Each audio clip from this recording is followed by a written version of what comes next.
নমস্কাৰ মই প্ৰাঞ্জল ফুকনে প্ৰাঞ্জল মটিভেটৰ ইউটিউব চেনেললৈ পুনৰ এবাৰ সকলোকে স্বাগতম জনাইছোঁ। আজি মই আপোনালোকক এষা মহৎ লোকৰ অমৃতবাণী ক'ম। এই অমৃতবাণীষাৰে আপোনালোকৰ জীৱনত কিবা এটা কৰিবলৈ অলপ হ'লেও সাহস দিব। এই মহৎ লোকৰ অমৃতবাণীষাৰ কৈছিল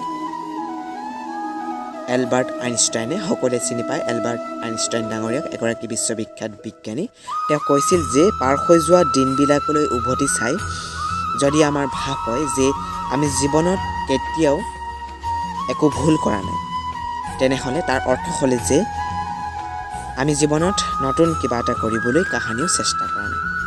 এই বাণীষা মোৰ জীৱনত সদায় মই লৈ ফুৰোঁ লগত, আৰু জীৱনত মোক কিবা এটা কৰিবলৈ এই বাণীষাৰে অলপ হ'লেও সাহস দিয়ে, আৰু আপোনালোককো এই বাণীষাৰে অলপ হ'লেও সাহস দিব বুলি ভাবিছোঁ।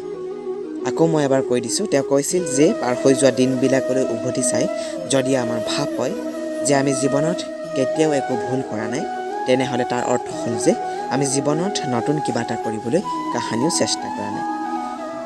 মই আজি প্ৰাঞ্জল ফুকনে প্ৰাঞ্জল মটিভেটৰ ইউটিউব চেনেলৰ পৰা বিদায় লৈছোঁ। যদি ভিডিঅ'টো ভাল লাগিলে লাইক এটা কৰি দিব, আৰু মোৰ চেনেলটোলৈ নতুনকৈ আহিছে যদি চেনেলটো ছাবস্ক্ৰাইব কৰিবলৈ নাপাহৰিব। আপোনালোকে কিবা এটা দিব পাৰিছোঁ নে নাই নোৱাৰিছোঁ নাজানো, অলপ দিবলৈ চেষ্টা কৰিছোঁ। ধন্যবাদ, বাই।